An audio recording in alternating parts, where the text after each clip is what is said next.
Bass.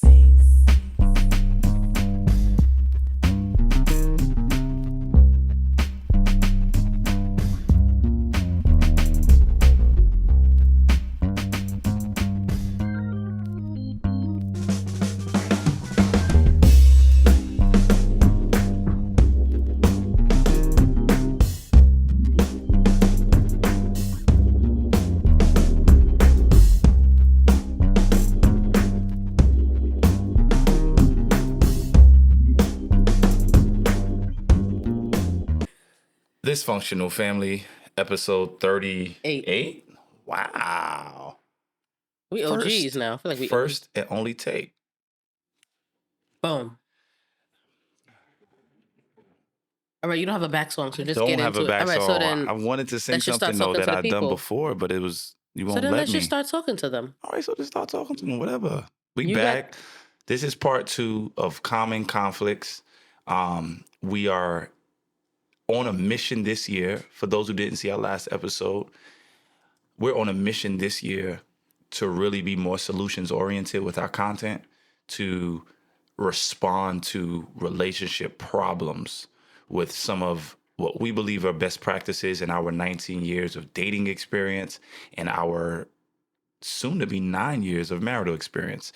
I know we got people out there that's OGs with way more experience than us, but we're not saying we got it perfect. We're not saying we got it down packed, but we are saying that for those who are newly married or thinking about marriage seriously, we want to be a resource to you with our experience. So we are in a series, 3 parts, maybe 4. It might go longer than that. Who knows? We'll see. But we are talking about what are the most common conflicts in relationships, the most common arguments that people have, the most common disagreements in marriages. Last episode, we talked about money and we talked about sex. In this episode, we're talking about children. I was actually surprised to find that children was on the list of the most common root causes for disagreements. Yeah, that sounds like something that's like post-divorce, like you fight about what to do with the kids, but for it to be a common conflict before, like while y'all are still together.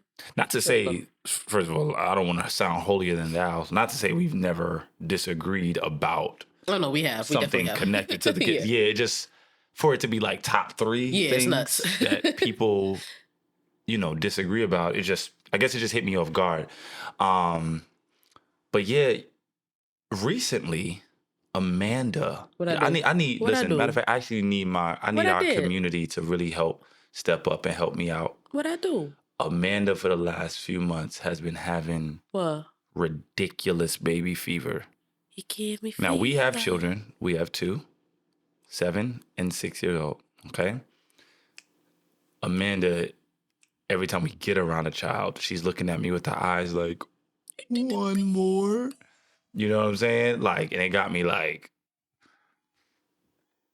I'm scared to go to kids' parties and everything because I'm like, listen, as a man, I'm on my tip. Like, listen, for me, I think provision is like it's like a priority. That's just part of how I was raised. It's part of like my value system. It's like a priority for me. So when you add another person into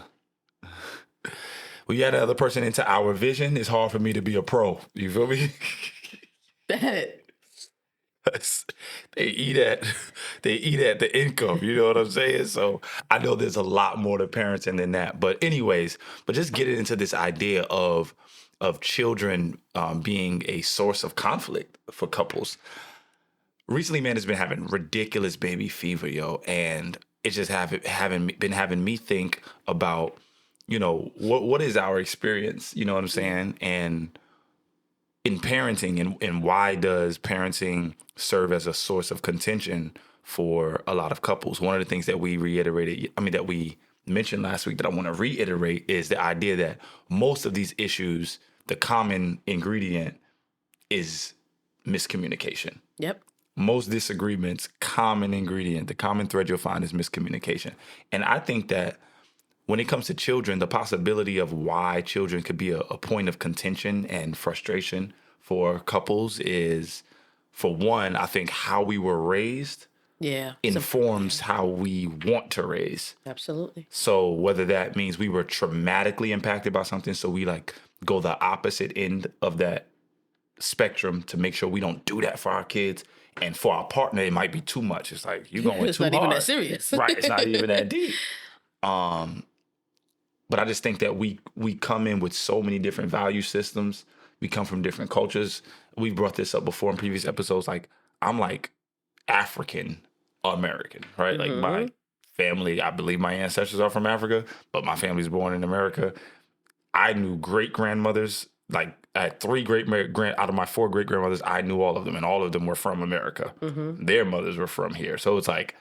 Yeah, probably got brought here from the continent. Exactly. You get what I'm saying? So it's like I don't have like Caribbean roots, whereas you have Caribbean roots with your parents being born in Jamaica. Your oldest sister was born in Jamaica, right? So there's cultural differences, right? We laugh about it all the time. Yeah, go check that episode out. What was the episode like 12, I think? Cultural Collision. Cultural Collision might be hilarious. The funniest episode we've ever done. But I think that when you're coming into a marriage, you have to come into it knowing that you're syncing and synchronizing your value system with another set of values. Absolutely. Yeah. And it's going to require not a tug of war, but a meeting place of which one of these value systems, which one of these elements of our value system actually helps our children the most. Right. Because how we were raised, it can sometimes bring contention about marital agreement, right? And I think a lot of times arguments come from misaligned views of what we consider to be important. Time with the kids, how important is that to you? Or would you rather be outside getting money, right? Because you grew up broke, so getting money is a priority to you. So time with the kids is not on your mind. Whereas you might be like, well, this parent didn't spend as much time with me as I would have liked. So time is actually a much more valuable commodity, whereas me providing for my family might be a more valuable commodity.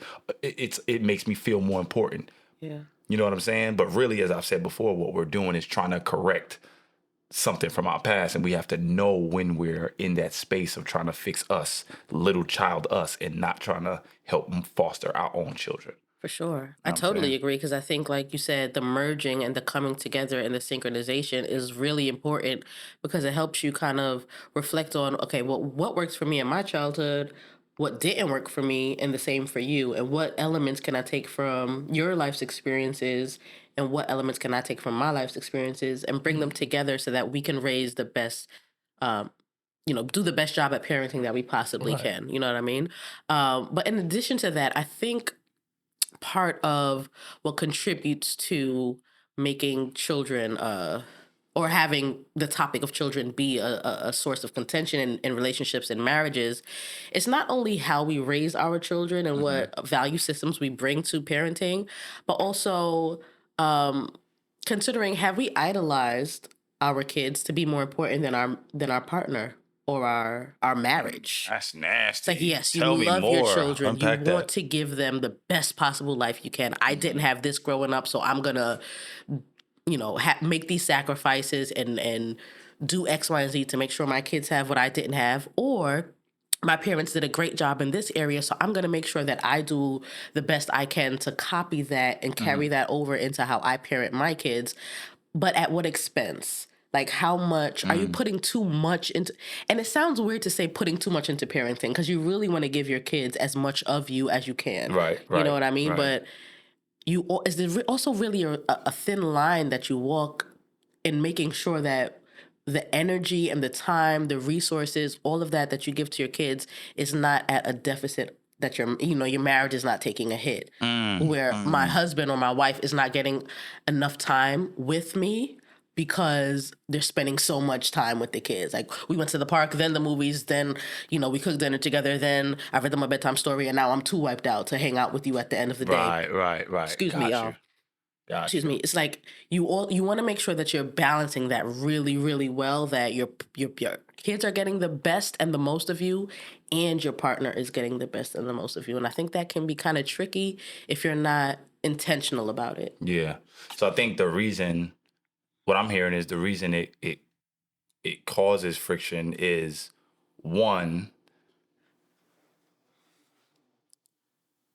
we don't have the same value system, right? Our value systems are not mirroring each other. Yeah. So the way I was raised and the way you were raised are differing so much that it's impacting what we think is the best for our child. Mm-hmm. But the second thing is an attention deficit. Yeah. I still matter. Sorry. So it's remembering, what's that, fruit fly? Yeah, I think it's I still see it. All right, I'm sorry. I'm bugging. Why am I waving in front of your face in the middle of shooting? Y'all forgive us.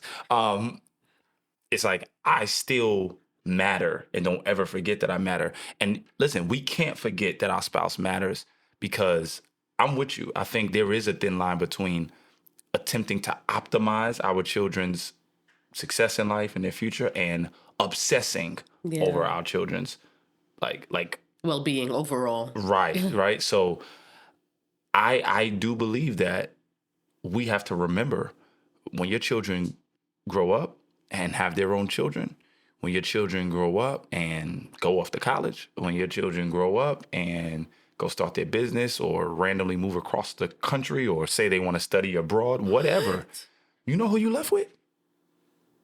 Your spouse.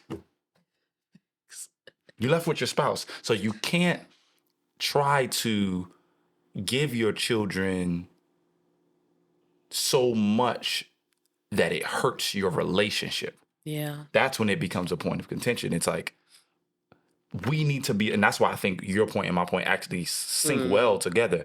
We need to be aligned about our value systems, because then the time that you're giving them is the time I'm giving them. Wow. Yeah. Yeah. Right? So Yeah. you're not only cooking with them, I'm cooking with them. We're cooking together. Or you're not like having dinner with them and it's like, oh, I'm exhausted and I don't have time for you. It's like, we're having dinner with them, right? Yeah. And even if, like, I'm not saying every single task has to be done together. That's like euphoric It's impossible. and impossible. But what I am saying is, hey, this Saturday, we all going to the museum. Whether you want to or not. Right? Family day. We all about to sit at this table and play trouble, right? Why? Because we've decided that some of that time can be collapsed, so that we can have time for one another. And I'm gonna be honest, they need to see how I treat you and need to see how you treat me, because it serves as a model for them for what they will live into. Yeah. And even exceed, but what they will, like, in some way or another, live into. I think the fruit fly just landed on my lip. It did. Oh my God. Oh, you killed it. There you go. Oh my God. Murderer! Murderer! Okay, I'm going to talk like this for the rest of the episode because I don't want to stop shooting. It's on your lip. It's fine. You killed it. Okay. Yeah. It's probably coming from a mango in our kitchen or something. Yeah, it'll be fine. And speaking of that, let me say this. Parents, I really think that our arguments and our communication gets a little better when we realize that we're meant to be examples. Yeah. And one of the things that we are trying to focus on this year is exemplifying more and explaining less. If we was in church, I would say, for my note takers, jot that down. But exemplify more and explain less. We have a focus on how do we model more of what we are. Sorry. But I got some on my face too. What's the fruit fly? What is it? I don't know, but it's right here. Get it for me. I'm getting it. Hold on. Y'all don't mind us. This is love. You got it? This is real rap raw. What? What? I don't know. What did you just say? That was crazy. Real rap raw is wild. I'm just trying to let them know, like, let's just leave it alone. Let's leave it alone. I'm not even going to go there. I'm not trying to get in trouble. In trouble? Okay, forget it. Exemplify more and explain less. I can't even do this seriously. What we mean by that is the focus is we don't have to talk as much if we show what we are trying to talk about a lot more. Facts. It doesn't speak louder than words. Exactly. It doesn't mean that, like, you don't communicate with your kids or you don't explain to them why, hey, don't touch a hot stove, right? Like, it's not. I mean, you shouldn't have to. It's not explaining. It's not explaining everything, but it is saying you don't have to explain as much when you're actually living what you want them to Yeah. model. Because they'll pick up those habits. Exactly. We're creatures of habit. Exactly. So if something doesn't make sense to me, it doesn't have to make sense for me to see that it's working for mommy. Mommy seems okay. Like Right. she seems happy and stable without them understanding the concept of joy and stability. Right, Or like- daddy's good. You know what I mean? What is he doing subconsciously that I know that I can copy? Absolutely. Like I don't need to keep saying every day, stop throwing your coat on the couch when you walk in the house. If they see that I hang up my coat every time I walk in the house. But if I say that while I have a jacket sitting on the couch, it feels like crazy to be like, I told you I hang your coats up in your closet in your room. And it's like, And then they hang up their coats and your coat is under their coats. exactly. That's It's like, it's nuts. wild, right? Like, so we're just trying to like, I don't have to explain that rationale to them that much when they just see us doing it. Yeah. So we're trying to explain less, exemplify more.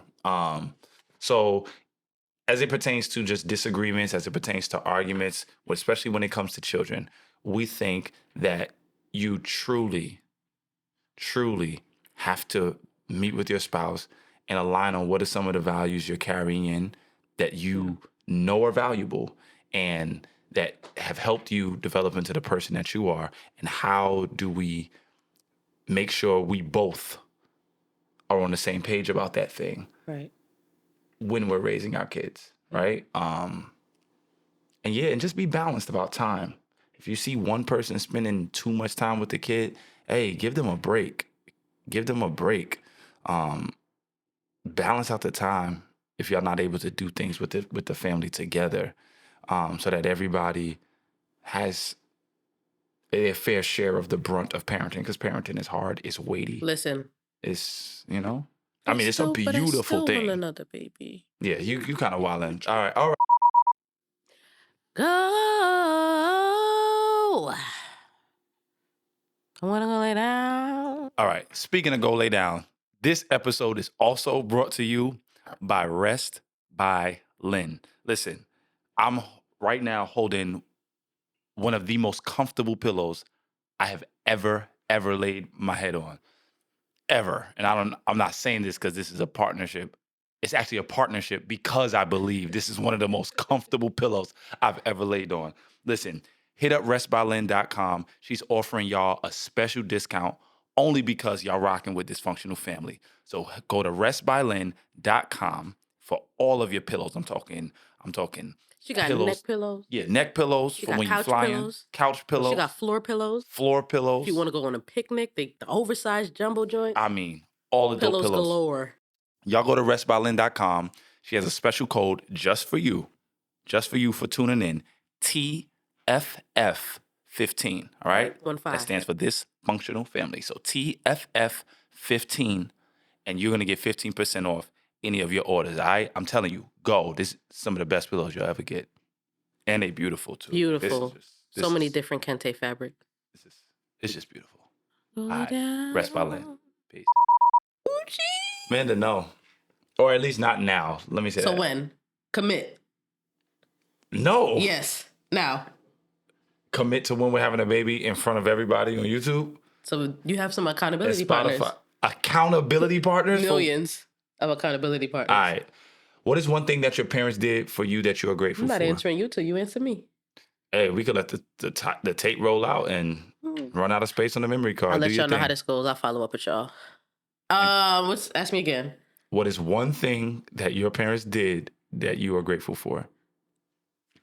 Okay, I'm gonna do one from each parent. I'm grateful that my mom's intentionally carved out time to be with us. So, y'all already know, like, my dad wasn't super emotionally connected to us. He was like physically present, but really emotionally absent. So like on Valentine's Day, I'm the youngest of 3 girls. So my mom was really big on making sure that we felt loved and appreciated as like girls. So like I just remember like on Valentine's Day, she would cook dinner for us and light candles and Mommy Sonia, so sweet. I think my mom was really intentional about like doing stuff to let us know that she loved us. Because I guess, she knew that my dad that wasn't his strong suit. Okay. And for my dad, I think I'm appreciative that indirectly he showed how to, or the necessity of saving money. Like anytime I needed something financially, I always went to my dad because I knew that he was always putting money away. He was such a frugal man that he would go without a lot to make sure that he was, putting a certain amount in his 401k or his savings account. And he didn't know about like credit cards and credit and how to really invest money and stuff like that. But he was really intentional with the knowledge that he had about money. All right, your turn. That's good. That's good. Are you closer to your mom or your dad? Ooh. That's tough. My mom is at the house right now, hanging with her grandbabies as we shoot this. I feel like saying dad would be a slap in her face. I don't know if she can hear me right now. Whisper it. No, all jokes aside, I'm gonna take a similar route that you took with your question. I actually think I'm like closer with both of them for different things. Okay. So I think my dad is a pastor by profession, and he's been since I was 3 years old. So I think that I'm a lot closer with him when it comes to spiritual conversations. Like it's just easier to slip into like a biblical conversation or talk. And my dad is also like super duper funny. So like the man is nuts. making jokes with him. Oh man, it's just like so easy to do. Whereas my mom is funny too. Don't get it twisted. My dad is more like naturally personality funny, whereas my mom is like crack jokes. Like she can think about something and it'll be funny. Yeah. Right. Whereas my dad is more like personality funny. Like his presence can make you laugh like that. Right. So like I'm closer with him in terms of like making jokes about our favorite shows and stuff like that. Yeah. With my mom, I think with like more serious and intimate conversations, I'm actually closer with her. So I think I'm closer to them for different reasons. But listen, as a Black man who was raised with both of his parents, I'm grateful for both of them, man, being in my life and being active and being caring, being present. You know what I'm saying? What are you slipping into right now? Pause. What's this? Shout out to my parents, man. Shout out to my parents. Listen, y'all. Don't be letting your kids be the reason y'all fighting. And don't be fighting in front of the kids. Yeah, that's another thing. Period. This episode brought to you by Free the Soul's Clothing. Don't you ever forget. Feel me? We ain't rocking it today. Man, they got the Supreme sweater on. It's kind of fire. Yo, rest in peace to Kobe. Let me put that down. Rest in peace to Gigi. Rest in peace to every other passenger. It was 3 years ago. It's crazy. 3 years already. 3 years ago. That's kind of wild. 3 years ago yesterday that Kobe Bryant. Whew, don't let me get emotional. I cried for about a week straight. But yeah, so I just had to rep and show some love for number 8 and number 24. And number 2 for Gigi, flying high. All right. Listen, y'all check out our sponsors. Get some clothes. Get some pillows from them. We love y'all. Thanks for the support. Oh, hit the Cash App. Y'all see the Cash App on the screen? Like, subscribe, share. Yeah, so into our vision. We want to do some really big things this year, expand what we're doing, reach more people, impact more people, marriages, families, children. Facts. We have a big vision, and we just love y'all in advance, and thank you in advance. And if you can't donate, just share the information. Facts. For those that don't know, because you didn't watch our last episode, we are trying to turn Dysfunctional Family to a full-out network. So we need your help. We need your support. We ain't beggars because we're going to keep doing our thing. We're going to make it do what it do. We appreciate you with or without if you sow seed in a good soil. All right? Would be no. Much love. Peace.